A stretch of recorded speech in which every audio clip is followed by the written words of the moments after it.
Hey everybody, Alex Kazora, SteelersDepot.com, back with a Pittsburgh Steelers recap and analysis of their 37-30 loss to the Cincinnati Bengals in Week 11, dropping Pittsburgh to 3-7 on the year. Let's talk about what happened in this game.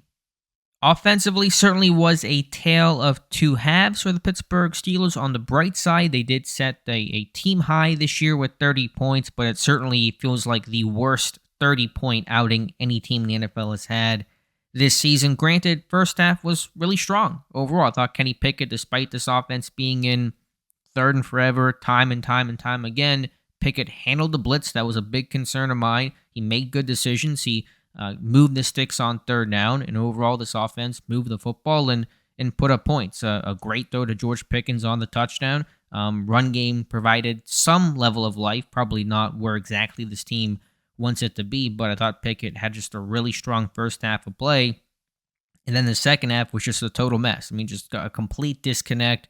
Steelers beating Steelers in penalties, missed assignments, bad throws by Pickett.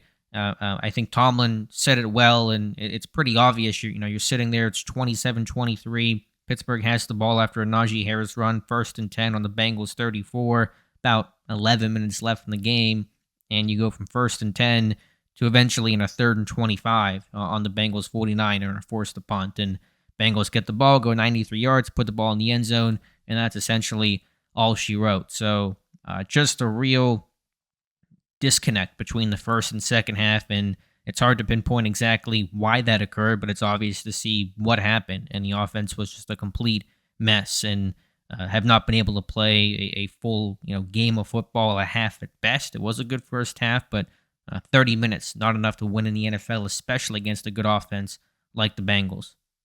Defensively, I don't want to absolve the group, still allowed 37 points, and there's certainly, I think, demerits and criticism that's worthy for both offense and defense. You can probably put more on the offense than the defense, but I'm not really looking to chop up the blame. I'm just looking to talk about the unit themselves and what they did well and what they did not do well. For Pittsburgh, they did not play good situational football. In terms of red zone football, the Bengals, they were 2 of 5 in the opener. That's a big reason why Pittsburgh got that Week 1 win over Cincinnati. The Bengals were 3 of 3 in the red zone.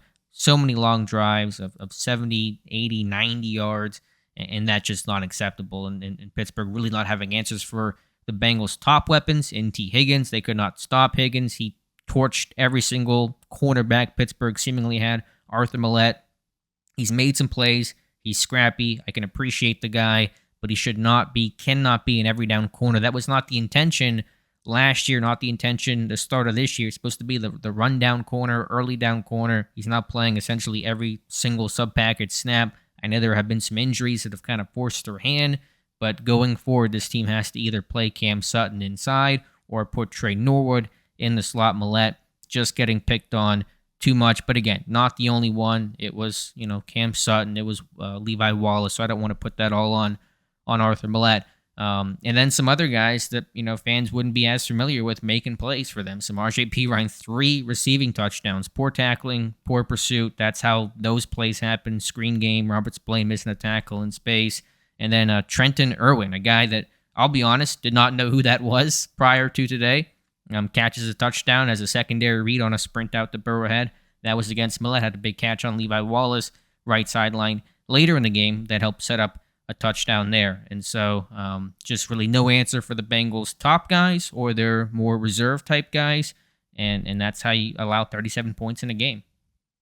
In terms of positives, the second half pass rush got going with Hayward and Watt, who had another incredible leaping interception at the line, and Cam Hayward batting down passes at the line, had I think 4 or 5 bats on Joe Burrow. Again, Pickett looking strong in the first half. Steven Sims making some plays.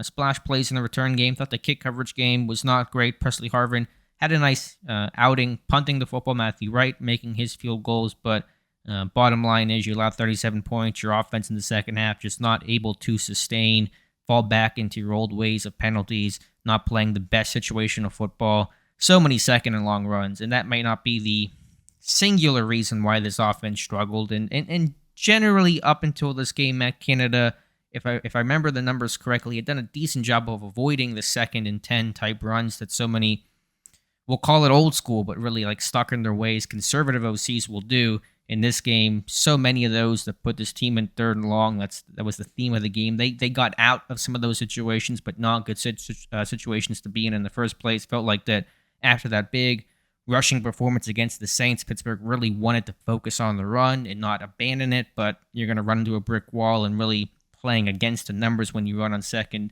and 10, because it inevitably puts you into 3rd and 7 and 3rd and 8, which Pittsburgh was in all game long.